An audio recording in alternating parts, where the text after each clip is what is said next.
যা চাইবেন এই সূরার বরকতে আল্লাহ তাআলার দরবারে তাই মঞ্জুর হবে ইনশাআল্লাহ তাআলা। আপনাদের মূল্যবান সময় থেকে কিছু সময় বের করে এই ভিডিওটি পরিপূর্ণ শেষ পর্যন্ত শুনুন। ফলাফল দেখে আপনারা নিজেরা অবাক হয়ে যাবেন। আমি নিজেই ফল পেয়েছি, ইনশাআল্লাহ আপনারাও পাবেন। সূরাটি শুধু আপনাদেরকে মনোযোগ দিয়ে শুনতে হবে, পড়তে হবে না। প্রিয় বন্ধুরা, আপনারা অনেকেই অনেক সমস্যায় আছেন, অনেক পেরেশানিতে আছেন। আপনার জীবনেই অনেক মুসিবত চলছে, কোনো কাজই আপনাদের ইচ্ছা অনুযায়ী হচ্ছে না, কোনো দোয়াই আপনাদের কবুল হচ্ছে না, বরং অবস্থা আরো খারাপের দিকে যাচ্ছে। আপনারা যদি এই সকল পেরেশানি, সমস্যা এবং হতাশা থেকে মুক্তি পেতে চান, তবে আজকে বিশ্বাস করে কোরআনের অত্যন্ত পাওয়ারফুল এই সূরাটি পরিপূর্ণ শেষ পর্যন্ত শুনে দেখুন।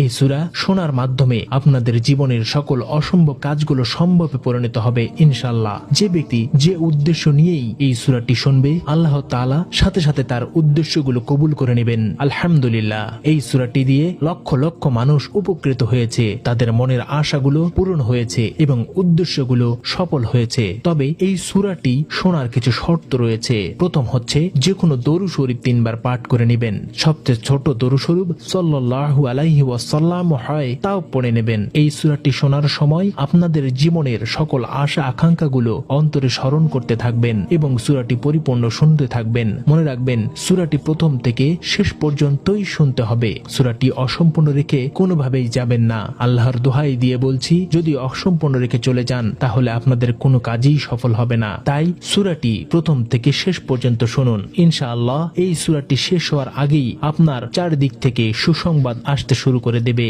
সকল অপূর্ণ আশাগুলো পূরণ হয়ে যাবে। বিশ্বাস না হলে একবার শুনেই দেখুন, নিজের চোখেই আপনি নিজে বিশ্বাস করাতে পারবেন না। মহান আল্লাহর কাছে দোয়া করছি, হে আল্লাহ, যারা এই সূরাটি শোনার জন্য গভীর আগ্রহ নিয়ে বসে আছে, তাদের আশাগুলোকে পূরণ করে দিন। মনের লালিত অসম্পূর্ণ স্বপ্নগুলোকে গায়েব থেকে পূরণ করে দিন। আমিন। আপনিও কমেন্ট বক্সে আমিন লিখে মুক্ত দোয়াতে শরীক থাকুন, কেননা কে জানে কার দোয়া কখন পূরণ হয়ে যায়। তাহলে চলুন আমরা সূরাটি পরিপূর্ণ প্রথম থেকে শেষ পর্যন্ত শুনে নেওয়া যাক। বিসমিল্লাহির রহমানির রহিম। الحمد لله الذي خلق السماوات والأرض وجعل الظلمات والنور ثم الذين كفروا بربهم يعدلون هو الذي خلقكم من طين ثم قضى أجلا وأجل مسمى عنده ثم أنتم تمترون وهو الله في السماوات وفي الأرض يعلم سركم وجهركم ويعلم ما تكسبون